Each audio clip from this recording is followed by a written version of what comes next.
on stage or in the movie theater, and the characters he's played, you're like, oh my God, because the feeling, places of the hearts, the feeling that comes off of those performances is so intense. And when I read something like Waiting to Exhale, the feeling and the character, there are certain iconic parts of your writing. When the woman burns all the males in the movie, burns all of his clothes and sets a car on fire, it's like there's just that is passion. Yeah, but that's I would never do that. You wrote it, and it's. I would never do it. I've never done it. My mama did it, but I wouldn't do it. No. But what you all have in common to me is you approach your work with passion, and it comes out in the work. And that maybe that's something that unites you. You know, that feeling of I want to express in a way that is from my heart. And it's very much visible. Even if your mama wrote it, it's I watched that. I think it has to do also with respect. You know, I remember I met Danny a long time ago, and I just respected him. It was something very powerful about him that he emitted, emotive, whatever it is. And Quincy scared me at first because he was like, ugh. He could just express what he wanted to say, and I mean, and it like that.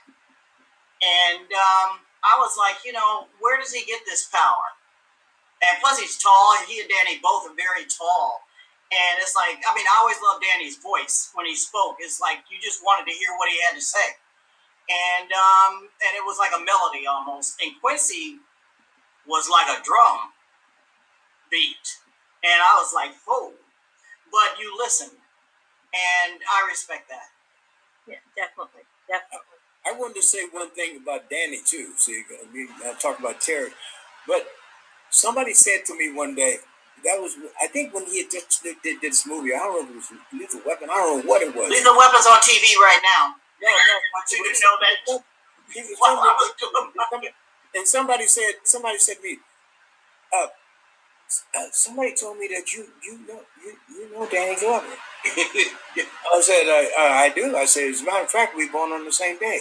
He said, and we're good friends. He says, is he really like he appears on the screen? I said, what do you mean? What are you telling me? He's an actor, man. He's an actor. He said, well, he scared the shit out of me. He scared me to death. He scared me to death in one of them roles. I mean, he just scared me to death. He said, and the reason I say that, because I got on the elevator with him one day, and I was scared to death. I started trembling. I started trembling, and when he got off, he was saying such a nice guy, but I was scared to death. That was in Graham Court. The guy said, well, he scared me to death. He scared me to death. I said, that's because he was so great in his role. He was so great in the role. And that's what actors are supposed to do. They're supposed to transform themselves on screen or on stage, and they become something else. You know, I always admired that about certain great actors, and Danny is a great actor. He's really a great actor. He's a fabulous, great actor. You know, but he's not. I was trying to tell him, but he's not like that, man. He's not like what you thought. He's not. He's an actor. You know, he's an actor. Like I can write some things in poetry, and that don't mean I'm like that. You know, I'm out to kill you. You know, I'm out to kill you. I wouldn't burn up anybody's car or anything like that. I mean, I wouldn't. I'm happy to know that. And you know, you write about human behavior in such a way that there are things that you hope no one ever does, or you try to explain it and understand it. And a lot of it doesn't make sense, but there are a lot of things that do make sense. And that's what I think we do as artists. We try to show good behavior, bad behavior, what is inside someone's heart, their head, and what people can hopefully identify with and say, you know what, that really is not cool. That's not how I really feel. That's not what I want to do. That's not how I think.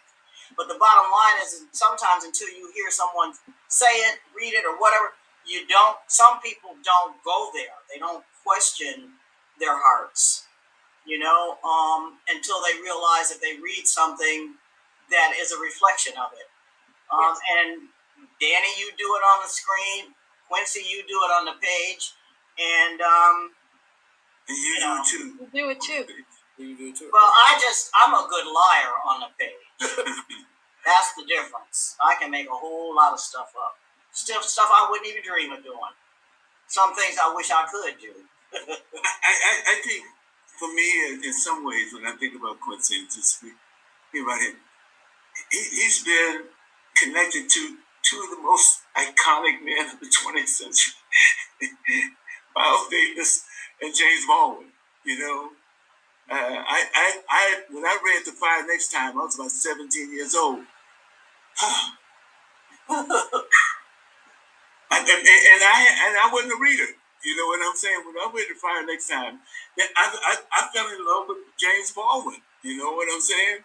And to be able to take and have that and help nourish us through your own view and your own relationship is been one of the great moments in my life, man. Baldwin.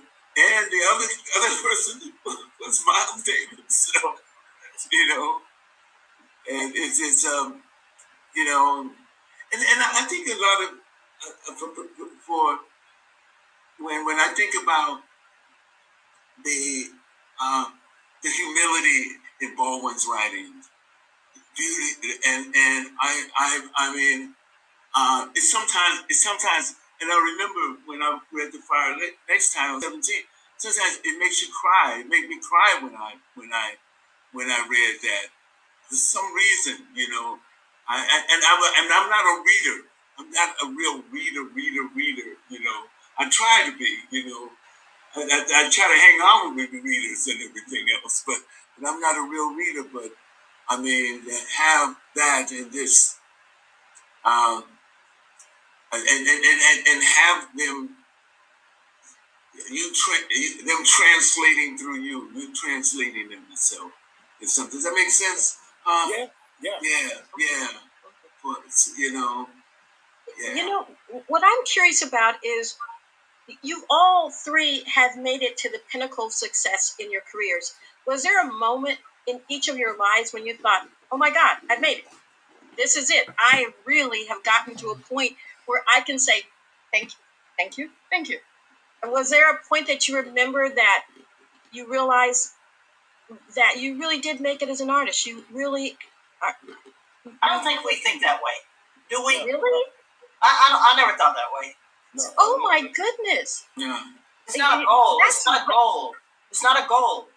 So not with what we do. I don't think. So none of you thought that this is a point in my life where I really know that I have made it, that my made work. It to what? Made it to what? Well, I would say, there's so many writers. I work with so many writers, and they say if one of my books could just be a bestseller, if I could be seen, if I could be heard. And Terry, that may seem strange, but that's what a lot of writers feel, that they're not always heard. The only thing I can relate to that to is that having a baby and praying that is healthy and somewhat cute. But other than that, no. I mean, how do you measure success? And most of it, that's not why we do what we do. And Danny, as an actor, that's art. Yeah. It is. What'd you say? I said paycheck. Oh, what did he just say? Oh, yeah. He said, yeah. Yeah. No, you're always trying to get Look at all these poems. Look at all, I don't know. This is a lifetime. I don't know what you went through to write all these poems. It's so dense. It's like to see the world, to see people in so many different ways, and to look at the world the way you see it, Quincy. It's like, I'm surprised you're sane. But by the way, I don't mean that to be facetious. I mean, it's like to be able to see under and around and through and on top of and underneath so many things, and what the way that you are able to describe things. And I'm saying to myself, was he eating a hamburger when he wrote this? Or, I mean, it's like, where were you? What happened? And sometimes it's in the poem, but I like to know what the push was, and that's why this book is like, I'm just really, it's amazing to me where you've been. And this book is a real good testament to what you see, how you saw it, how you felt, how you see us, and how you dance and how you cry and all of it, and how you sing. And I don't know how in the hell you did it. I just want to say, this painting behind me. I want it. No, it's by, he's born on the same day as Danny and I and Will Calhoun, Splendid Bulgarian, Ethiopian painter. He's an Ethiopian painter who's dead now. And one day we were walking he came up, he taught at Howard. And he came up, we got to be friends down there. And he came up to visit me in New York. And so we were riding the subway to go someplace. And so we were on the subway, and he said, "Look, Quincy." I said, "What?" He said, look down there. And I looked down at the tracks in the subway. He said, "That's a painting." I'm looking at the tracks, and I'm looking at what is he talking about? A painting, you know what I mean? And he said, look at that pool, look at that all slick. See those colors going through it? Splendid taught me how to see. Mm-hmm. He taught me how to see, because from then on, I never looked at things the same way. I just I never did, because he saw in that oil slick a painting, I would have never saw that. And so from that point on, my eyes opened up, and I write now like painters do, like painters paint, I'm trying to put these colors and these images on the page, in a poem. Not in prose so much, but in poetry. I'm trying to make these colors jump off, and colors and rhythms and all that. Like he used to see when we would walk on the streets, and he said, "See, did you hear that sound? Did you hear that sound? Did you hear that sound?" So that was like what musicians hear, You hear the car sounds. You hear the car horns. He teaches you how to hear differently. And I think that in order to write poetry, really, to write poetry, you have to be able to hear sounds, you got to be able to see colors, and you got to be able to hear language, and be able to manipulate language, and hopefully make paintings and colors out of all that. You know what I mean? And be a musician on the page. Yeah. A musician on the page. And Quincy, one of the people attending this said that your reading Duende was like a talking drum. Mm-hmm. And the comments and I love the comments people were making. One was Terry, you were incredibly entertaining. People are really, and I appreciate that we have such an appreciative audience. That's beautiful. Would you consider reading another poem about Quincy? Sure. Let me see. You know what? I'm going to read a poem that's kind of different.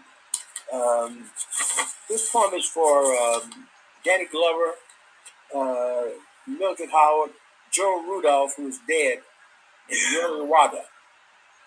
And it's called "Shades of Blue for a Blue Bridge," and it was inspired because of a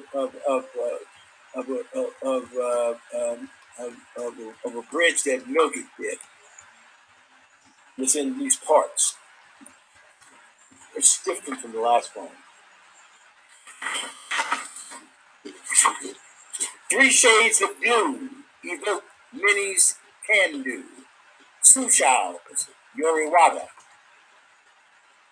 Jimbo's Bop City. John Lee's Boom Boom Room.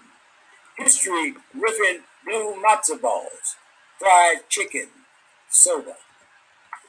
The Jakuki Club inside J-Town. Bow rebels jamming across from Blacktown. Udon, grits, barbecue. Cherry blossoms blooming in Lady Day's hair. Greens and fatback. Sashimi staining kimonos. You walking Fillmore. Crossing Geary with Duke. Streetcars running over ghost tracks. Pig feet in vinegar. Indigo blue and white. Red satin. Sticky fingers. Handling chopsticks. Hot cornbread. Sweet potato pie.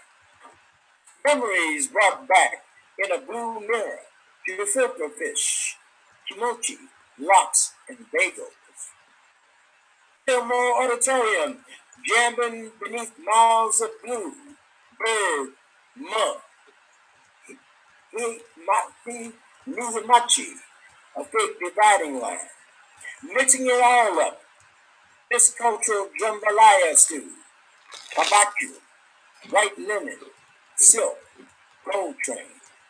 Music, the blues singing, new images of multi-hue, rapping in the sweet blue air. It was a poem I wrote in just being in San Francisco. I always wanted to write something about San Francisco. You know what I mean? And walking around with Danny and everybody else. And I wrote down all these notes. I wrote down all these notes, and I know I couldn't do it, like in some kind of definitive. So I did it in those kind of sketches, those little bursts of sound that I heard, and colors and all that. So that's what that poem was about. It's different from Duende, but it's that's what we do. And did you eat afterwards? Oh yeah, I eat every time I go to San Francisco. Yes. I mean, boom boom room, fried chicken, grits, barbecue, greens, sashimi, Fillmore, street crossing, cold train, white linen, pig feet, and vinegar. Images. There have been several people that have asked for specific poems. Would you consider reading one more? One more, yeah. Okay. We've been asked for of Ghost Voices, chorus song of Crossing the Big Salt Water. Yeah. Would either? Go ahead. Would you consider reading either one of those? I have to find it. No, is it? Ghost Voices is on page 487. Oh, thank you so much, my dear. You're welcome. 487? 487, yes. Okay, 487 then. 487? There's Oh wait, yeah. That's from the whole book. Black woman owned. Clari-T Media. I don't have to read that. No, just tell me which one you want me Ghost to read. Voices. Okay, the arrival of Ghost Voices or First Take or which one? That's from a book, see? Well, what about the one Ghost Voices Whispering from the Near Past? It's on 513. Okay. Tune in weekdays to the Bay Area Mental Health Hour on YouTube, Instagram, and on Facebook. You'll find us covering issues surrounding your everyday coping skills and your mental health and wellness. And remember, your mental health matters as much as your physical health.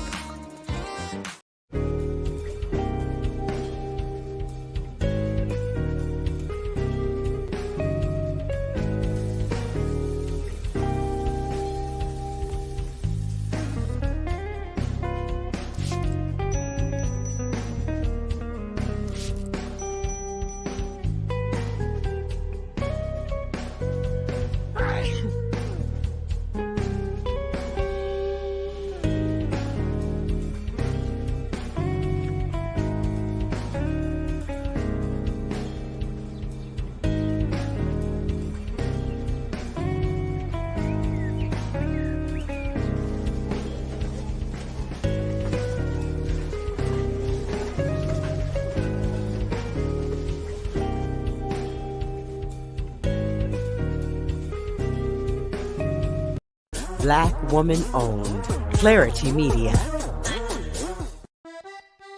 If you're hungry for some real home cooking, then Chez Soul is the spot for you. Located on Madison Street in downtown Fairfield for the past 12 years, this restaurant got its start in an unconventional way. A friend of mine, her name is Georgia Tackno. We used to cook together years ago, and we had lost track of each other, and we just so happened to run into each other one day at the grocery store, and she told me about her adventure, that she wanted to start a restaurant. Hungry for some Southern favorites? Chez Soul has what you're craving. Raised on these traditional Louisiana dishes, Cheryl has switched up some of her recipes to satisfy a richer palate. We have Louisiana style, Cajun, Creole. Our specialties here is like shrimp Creole, crawfish etouffee, seafood gumbo, and we also serve fried chicken and fried fish. The favorite menu item here is fried chicken, along with the fried catfish. My favorite food here is the seafood gumbo. I just love gumbo. I'm a soup type of girl, you know. My family, we always had gumbo. It was like a staple there. When our customers walk through the door, we want them to be treated as a family member because they'll remember that over the food.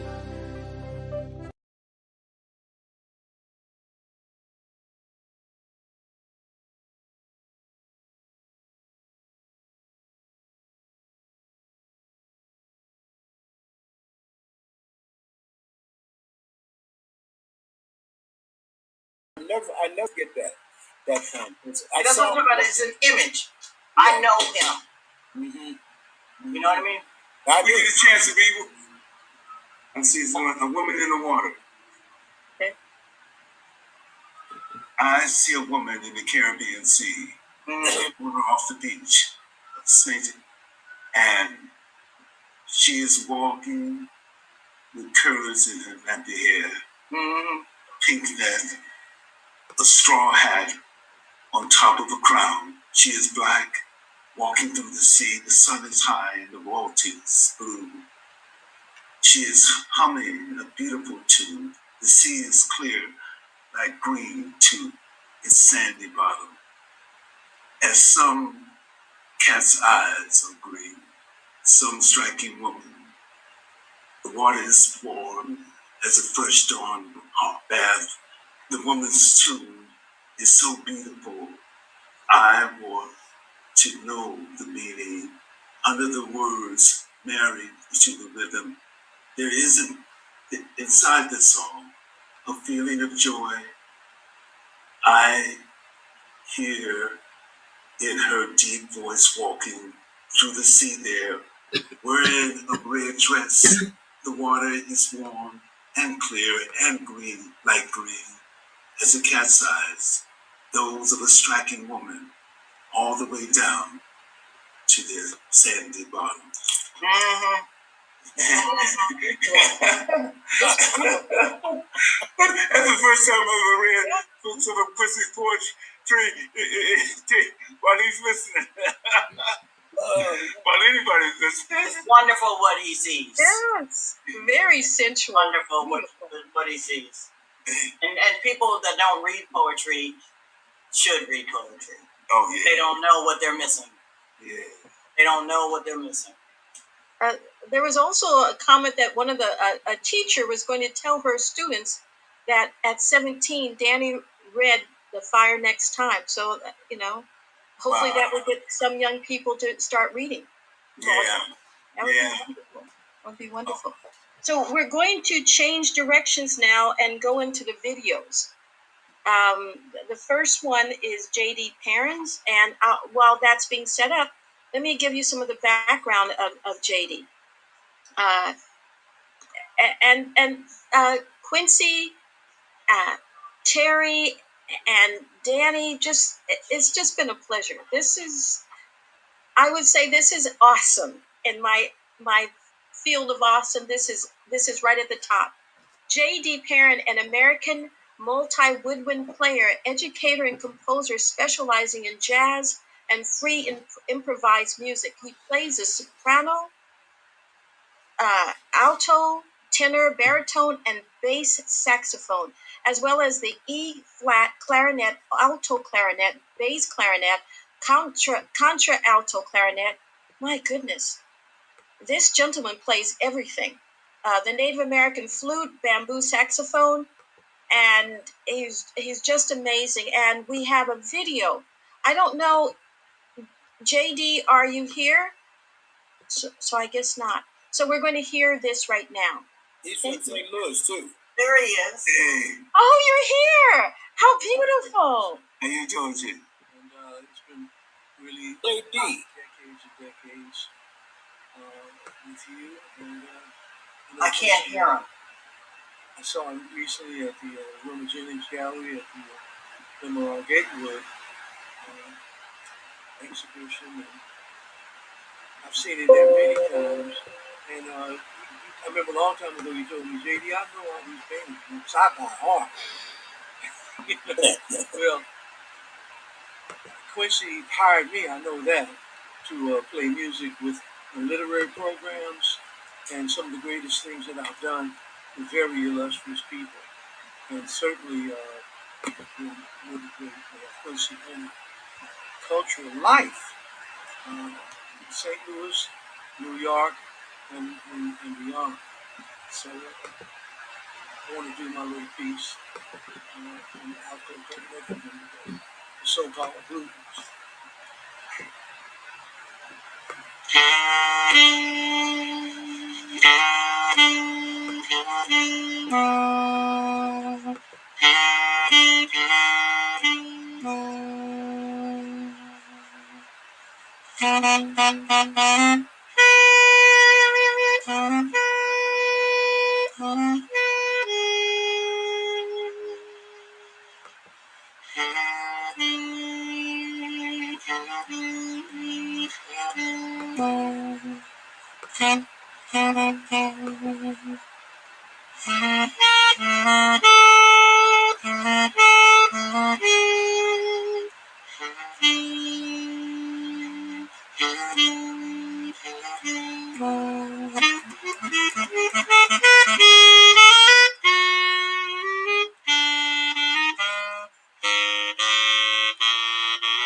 Just incredible. Thank you, brother. Thank you. Our next video is of Will Calhoun. He is a graduate of the Berklee College of Music, where he received his degree in recording and engineering. A two-time Grammy winner with the genre-bending rock band Living Colour. He has produced Herb Albert, Mos Def. He's worked with Mick Jagger, Harry Belafonte, B.B. King, Pharoah Sanders, Wayne Shorter. He's worked with everyone. And just an amazing artist, just a really amazing artist. That's the truth. I love it.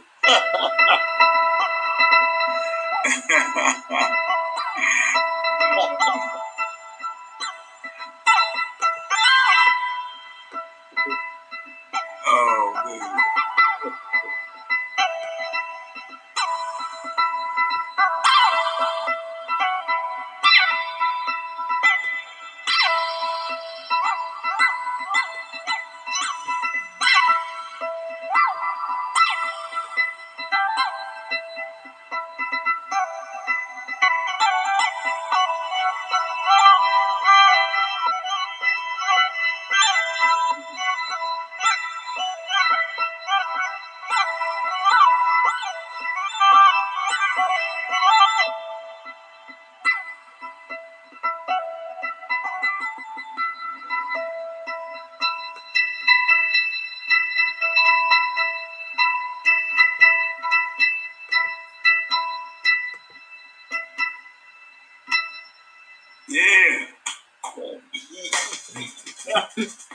This poem has holes stitched into it. As our speech, which created poetry in the first place, lacerated, wounded words that strike out original meaning, bleeding into language, hemorrhaging out of thick or thin mouths, has empty spaces and silences sewn into it. My poems have holes sewn into them.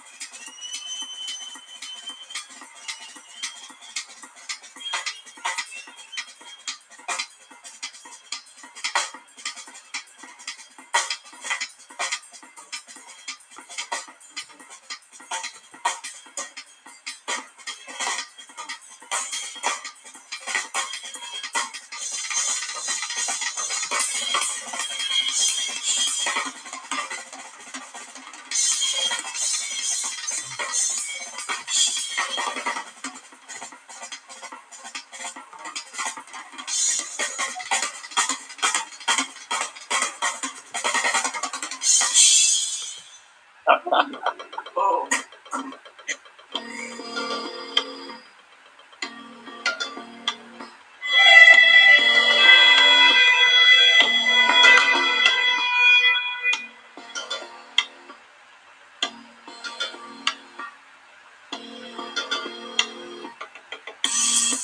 This poem has holes stitched into it. As our speech, which created poetry in the first place, lacerated, wounded words that strike out original meaning, bleeding into language, hemorrhaging out of thick or thin mouths, has empty spaces and silences sewn into it.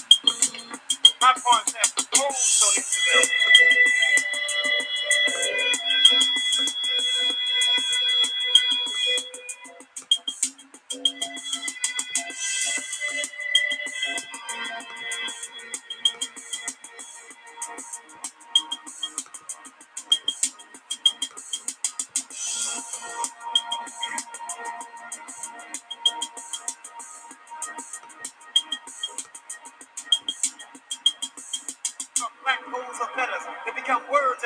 like silent space between chords of a piano. They fall back into themselves, into time, sleep, bottom out on the far side of consciousness, where words of all the world's poets go. Listen. This poem has deep holes stitched into it, and their meanings have the deadly suck of quicksand, the irreversible pull of earth to any skydiver, the cautious hustle, tracking on for just and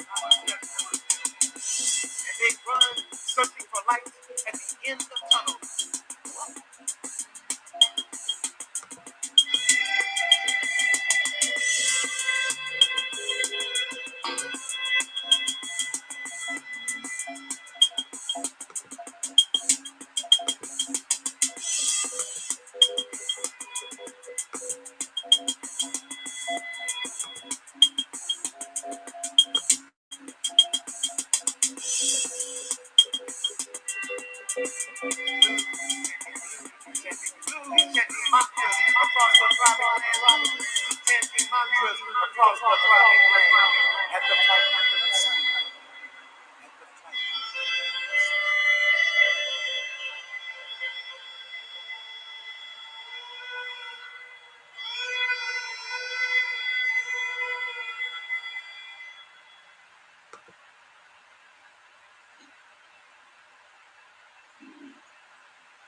Beautiful.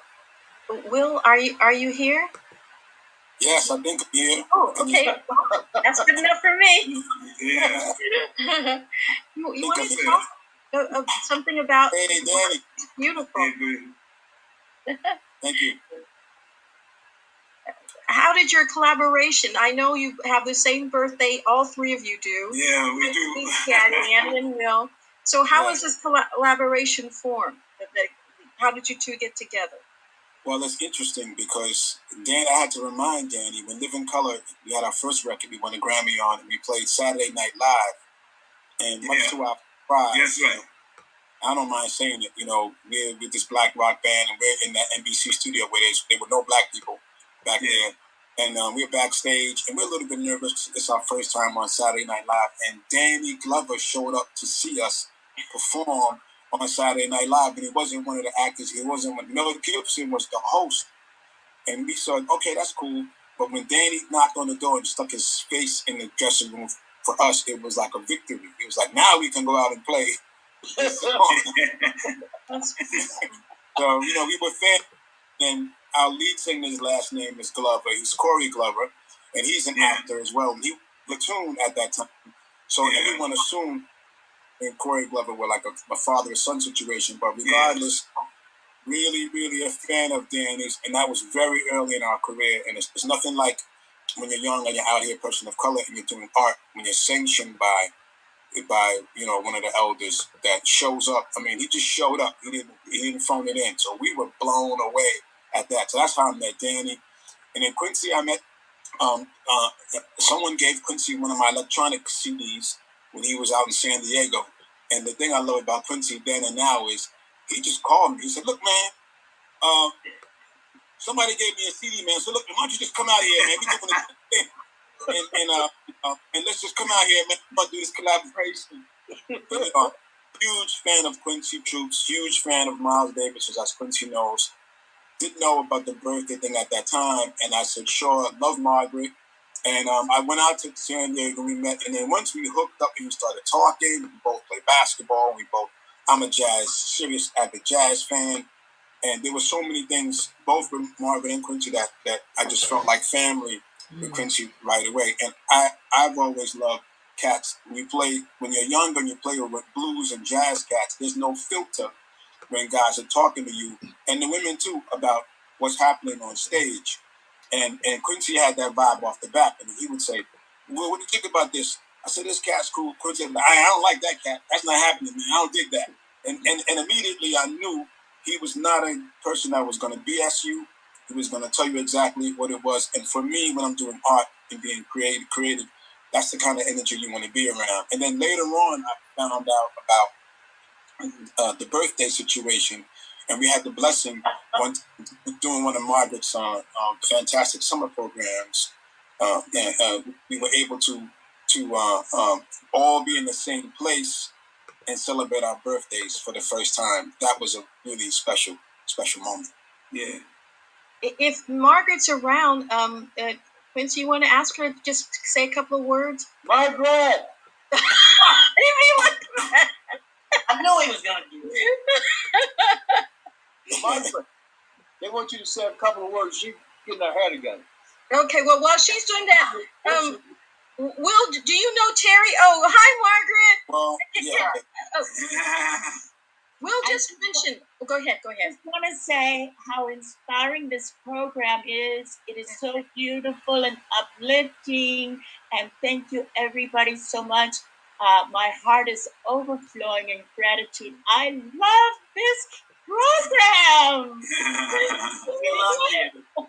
Thank you, Kim. You're doing a fabulous job. Thank you. Oh, Kenny thanks. McMillan, my heart, Danny Glover, Mildred Howard, Will Calhoun, J.D. Perrin. Thank you, San Francisco Public Library. Thank you, Seven Stories Press. Thank you, Quincy. And it's fabulous. I just want you to, I wanted to mention just a word or two about her nonprofit because it's so important, and Will just made a comment about it. Oh, yeah. Okay, it's called the Gloucester Arts Project, and we bring the arts to children in southwestern Mississippi in person and online, or wherever they may be. Our guardian angel is Danny Glover, who comes down every summer, or it participates every summer. Carrie has come down, Will has come down, and we introduce children to living, creative people who they see on TV or hear on records and whatever, and let them know that they too have the capacity to express themselves in genius ways, in beautiful ways. So that's the program, thegloucesterproject.org. Donate. Thank you. Thank you. So we want to make sure we have Mildred on, but before that, no, Will, you and Terry know each other, right? Well, I met Terry. I met both Terry and Mildred through the troops, and both of the experiences were fabulous. Yeah. Terry I met at Quincy and Mildred I met. Margaret was very kind enough. She knew I was going out to San Francisco to do a project, and she called Mildred up and said, "Look, I got a friend coming out there," and Mildred and I went over there and had dinner, and it was just an amazing experience. So both I met through both Margaret and Quincy, and my whole experience and my tribute to Quincy was just all of the things that we talk about in terms of we having things in common. Also, really briefly, when I went to their apartment for the first time, of course the books are fantastic, but he had a lamp in his house that I had the same lamp in my house, and also he had an Al Loving piece. And my connection with Al Loving is when I was a young, trying to get my art thing together downtown, Al Loving's daughter had invited us to her dad's loft to rehearse without telling him. And so we used to go up there in the Lower East Side with our little avant-garde rock thing. And then I was gifted a piece, which I held on to. You know, I was a teenager at the time. I didn't know. You know, I just thought he was amazing. And you're in this loft. You know, I was in the Bronx, and I was like, wow, this is incredible. So when I went to Quincy's place for the first time, he also had this Al Loving piece hanging up, which is very similar to the piece that mine's a bit smaller. But I saw that, so that automatically I knew we were ancestrally kind of connected, and that was a beautiful thing. So in my piece, I wanted to do sketches of Troop and give it that title because of the connection with Miles. And I've been shooting photography in Africa for the last 25 years and doing visual art, and I wanted to combine the things that Quincy inspired me to go out and do, and to broaden my art horizons and my concepts on both Quincy and Danny, which Danny, we were talking about doing this film project together. So in speaking to both of them, really it was amazing to get ideas about, you know, what it means to be an artist and how you want to express yourself. I wish I could have had more time to talk with Terry, but it was a social event and there were people at the apartment, and I'm a fan of her work as well, but I didn't have enough time to really ask her a few of the questions that I would like to have asked her. But it was great. It's great to meet everybody here on the panel. Everybody here has inspired me, so thank you very much, and it's an honor to be here. Beautiful. Yeah, a video of what you just did that we just saw. Can we because I was like, I don't even get high, but I just did. I'll send you a copy of it. How's that? That's amazing. My son is a musician. He will die. Oh. I have to say, my son, to give him credit, his name is Tatich. He recorded and mixed and edited that piece. And he's getting into the kind of visual art world. So it was my music and my thing, but my son stepped up and did the academic engineering work, which was also impressive. So if you like that, that's great. I was in tears. And my son's name is Solomon. I'll send you a copy. Is Solomon. Thank you. I will send you a copy for sure, for certain. Thank you. Thank you so much. And JD, really quickly, I gotta say, because I'm a jazz fan, fantastic playing. I have to give him. I was over here totally grooving. Wish my drums were set up so I could have joined him on some of that stuff over here. But fantastic job to JD. Beautiful. Thank you. Everyone. This is such a pleasure. And can I interrupt you for just one tiny second? Sure. My son lives downtown LA.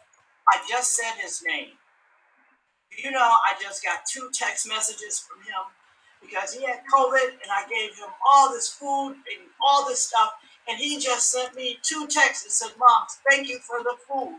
And I'm feeling great. I mean, just that, we just said his name. So, and he does not text me except for about food.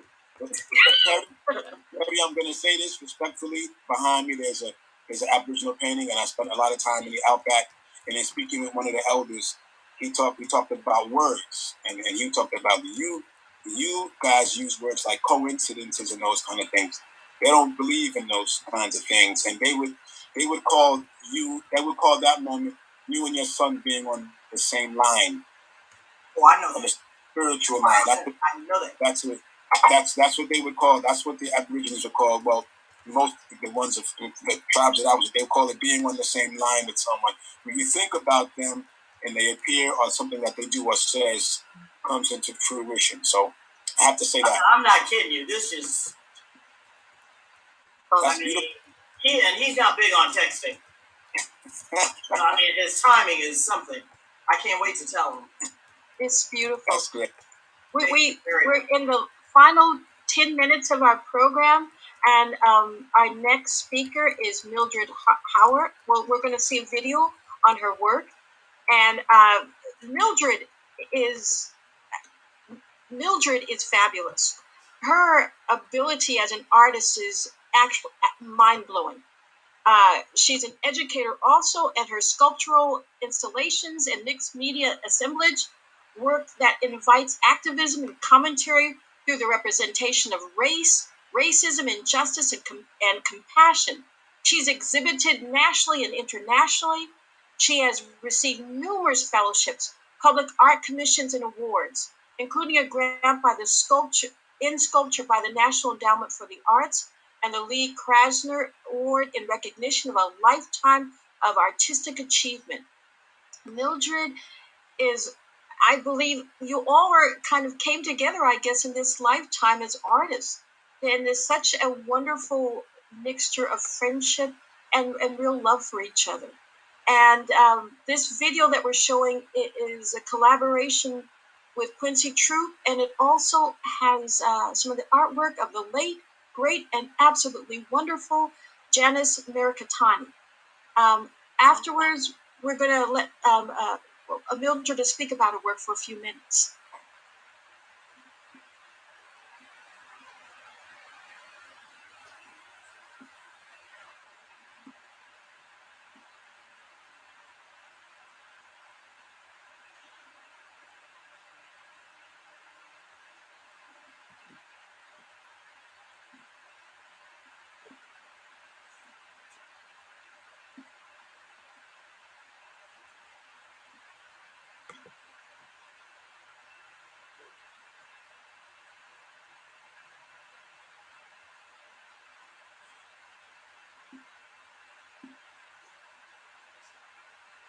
Today's live stream is being brought to you by Clari-T Media. Support the San Francisco Dreamkeeper Initiative, recognizing and investing in the diverse Black and African American communities of San Francisco with a wide range of programs to support youth, families, seniors, and members of the Black LGBTQ+ communities. Dreamkeeper San Francisco is fostering hope for generations of Black people to feel free to dream boldly. Visit dreamkeepersf.org today.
Mildred, Hi.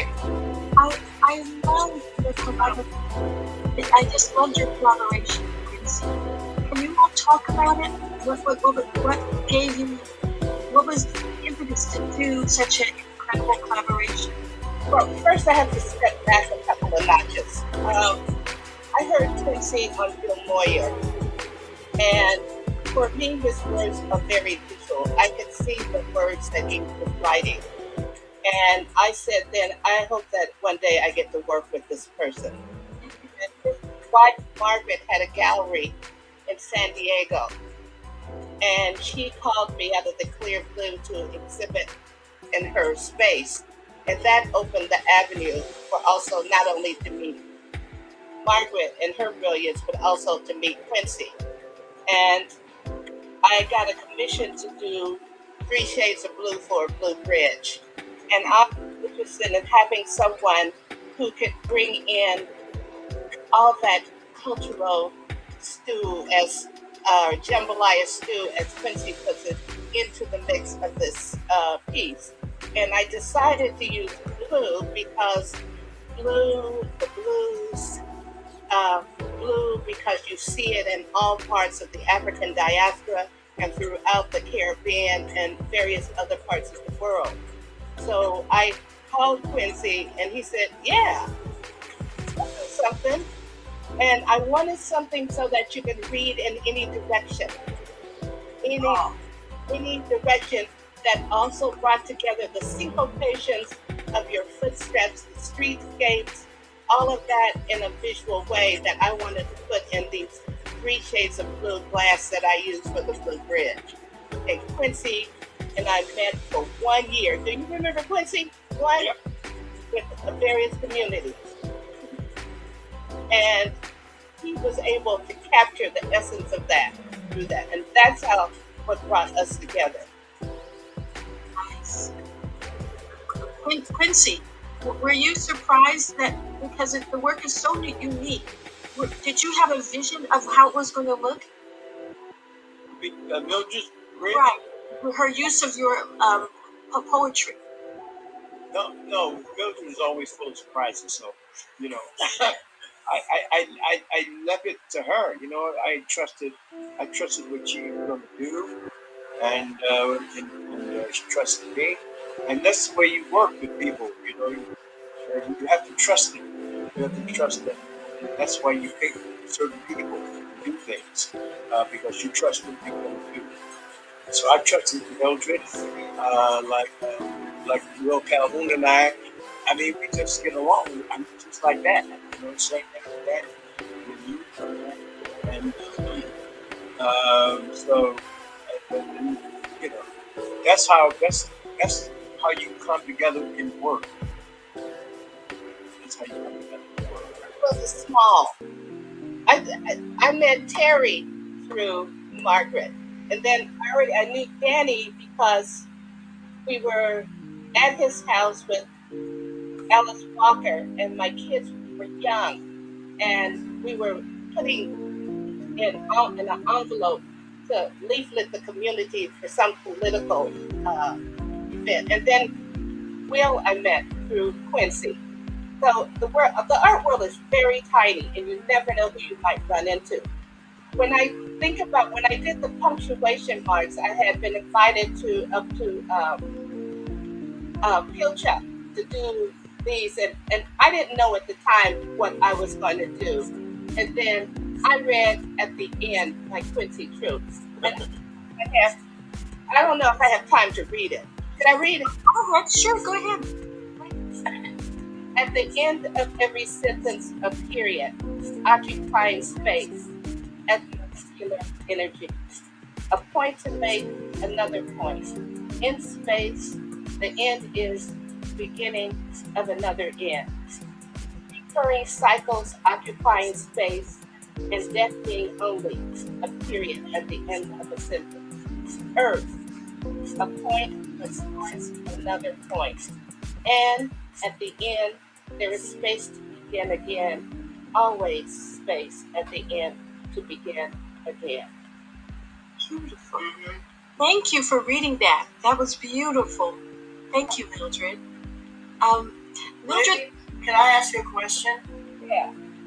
Because I just want you to know, this may be a little tacky, but I can't resist it because I don't know if Mildred knows, but this is what is on my wall. You see this? Hey, Danny, you know where this photograph was taken? On Broderick and Sutter inside the West Side Court. Wow. And you know what? I think when I bought it, I mean, it's when you walk into my loft, that's what you see. And I have had family members come here and said, Terry, is that our family? Because these people on here look like my grandmama, my mama, my uncles. I know I paid a whole lot of money for it. But the thing is I have never, I mean, I've got my share of work in here, but the bottom line is the fact that you are here today on this screen, and that is into my entryway. I went and ran and took it off the wall because you have no idea how much it means to me. And all of these people in my family are gone, but they are still here, and I thank you for it. Okay. The Middle Passage did a lot, so you don't know whose kids. Say that again? Middle Passage. We were all distributed, so you don't know. I mean, the thing is that all of them look like members of my family. Every last one of them. My grandmama, all of them. That's what blew me away. Woo. So thank you. Yeah, so Quincy, that's the reason why I do my work, that the collaboration is because he puts in words what I can see. The last piece, which there'll be a big opening at the San Leandro Library, Curiosity, and because of my work with him, they said we have to have some poetry with this. So I'm thinking, well, I don't always do poetry with my work. But then when I thought about it, I thought, well, that brings a whole other component to the library. A library is one of the most democratic institutions in this country. It's free and open to the public, and anyone can go. And so I called up Quincy and I said, I'm doing this piece called Curiosity. Can you do something? This was like in the next day. Would you write about 7 poems, Quincy? Yeah. 7 poems. He said to me and said, is this okay? Is it okay? It's more than okay. As a result, that's what happened with working with Quincy. Beautiful. It's beautiful. Oh, Mildred, a couple of people have asked about the frame. Can you say a couple of words about that? It's quite beautiful.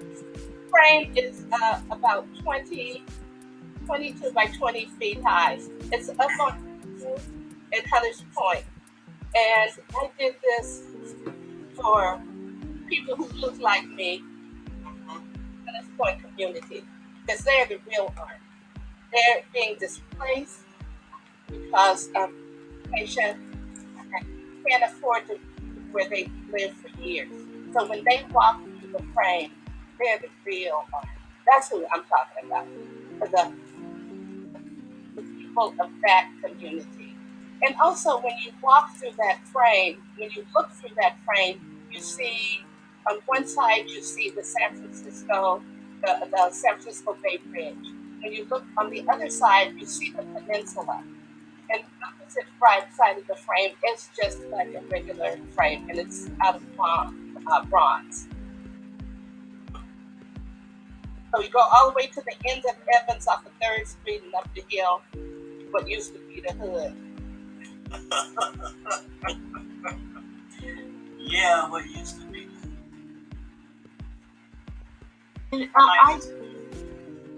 I want to thank you for that, because that brings such important attention to the fact that the world is changing, and that places that you considered home are not necessarily that anymore. And we have to find some ways to create home for ourselves. And to me, this event with you all felt like a bit of a homecoming, and that's what the comments have been. That the love you all show towards each other is quite beautiful. Quite beautiful.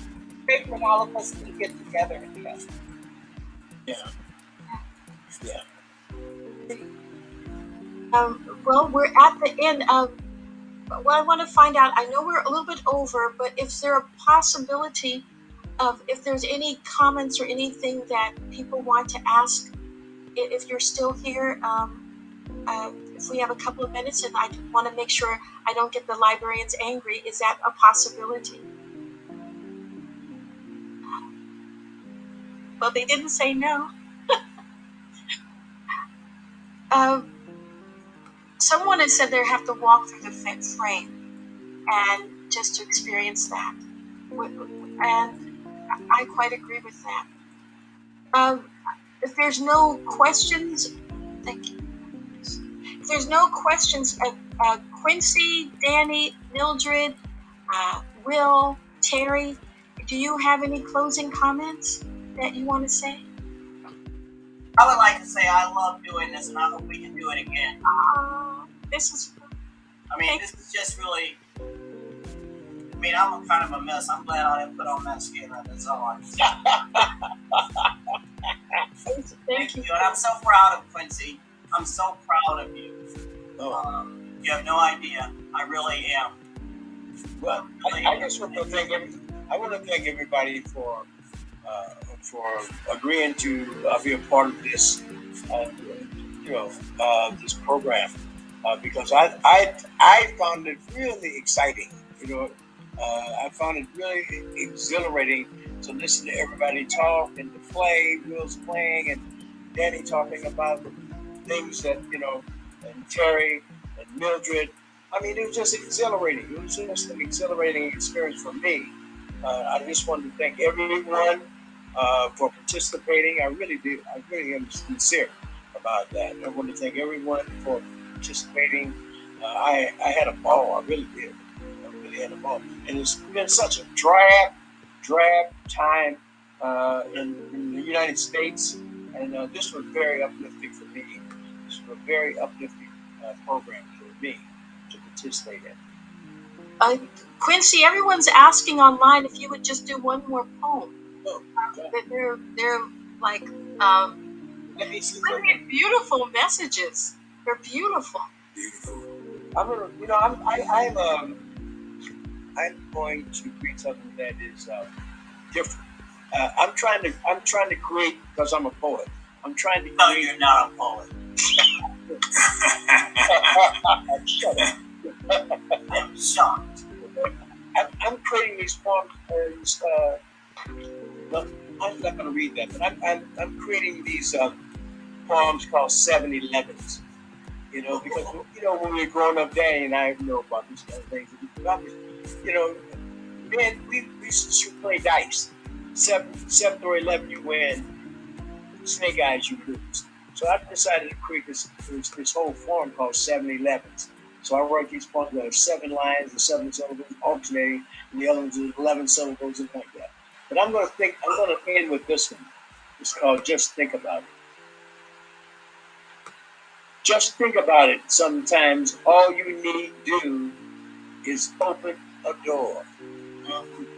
Walk through it, perhaps, out into open space. Walk into the world, whether it's cold or warm, then go whatever directions your mind of erancities take you. Go quickly or slowly, but move resolutely through this moment with your eyes wide open, your wandering brain, but move forward towards something perhaps you haven't thought to do before. Whatever it is, let there be beauty in it, spreading light, meaning.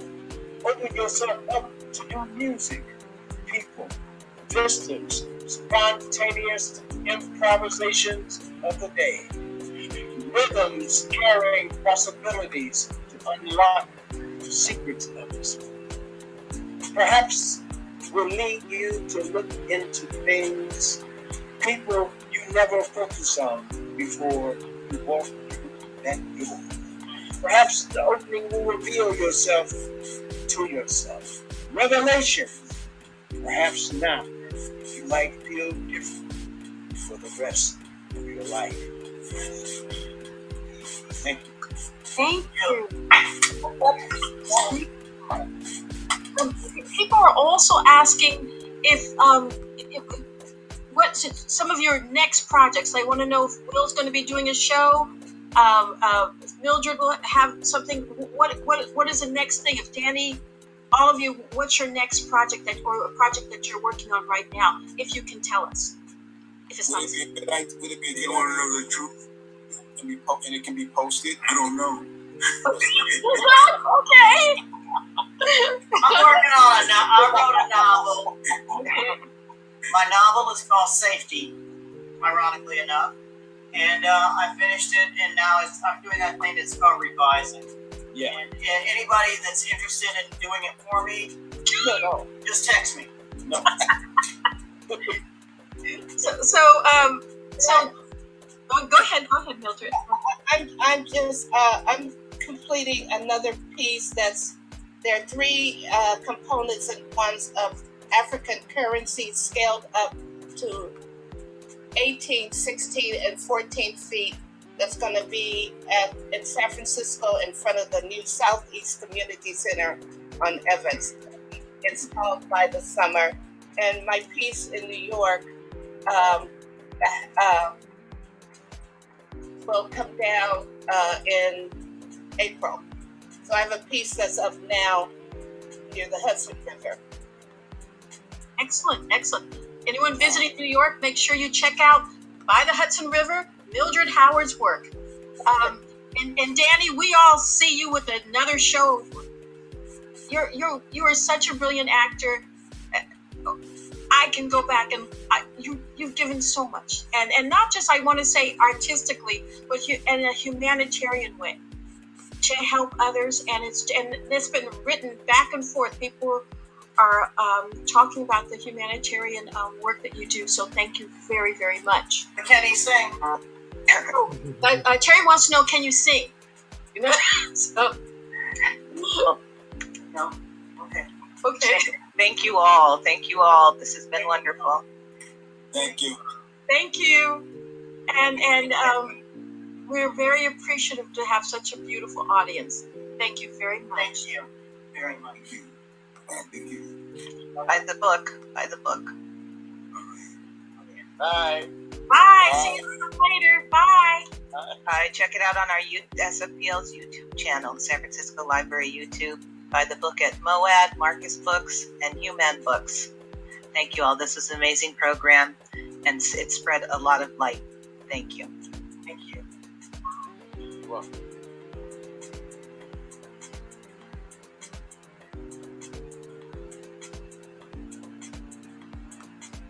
Today's live stream is being brought to you by Clari-T Media. Support the San Francisco Dreamkeeper Initiative, recognizing and investing in the diverse Black and African American communities of San Francisco with a wide range of programs to support youth, families, seniors, and members of the Black LGBTQ+ communities. Dreamkeeper San Francisco is fostering hope for generations of Black people to feel free to dream boldly. Visit dreamkeepersf.org today.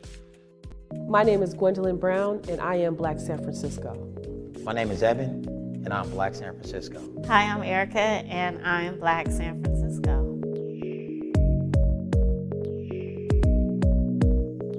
My hope is that Black San Franciscans realize they have the authority to claim stake. That just because the houses here are $1 million does not mean that we do not belong here, because the fact of the matter is we built it. I want to see Black people owning homes. I want to see Black folks with jobs in tech. I want to see Black folks playing with their kids at aquatic park. Black equity. I want us to have equity in San Francisco, and that as far as business, as far as home ownership and space. I want people to come to San Francisco and see us beyond, in communities beyond Bayview. First of all, a lot of honesty from our city, from people from different districts, so that the same resources and the same support that's in the marina, you know, it could happen here in the Bayview. We're fighting for home ownership, we're fighting for equity for our business, Black businesses, and for space and culture. We just want to bring our city back, and we want to make sure that folks know that there has always been a Black San Francisco, and there always will be. If you'd like to be a guest or suggest show ideas, drop us an email or a direct message. We'd love to hear from you. Clari-T Media, human stories, grassroots solutions. Subscribe, like, follow, and share. The Bay Area Mental Health Hour, Clari-T Conversations, and We the People. Building trust for the first time. Out of chaos comes clarity. Clari-T Media. Like a spotlight. Just winning. Media life spinning. Media life spinning. Masks reduce the spread of COVID-19.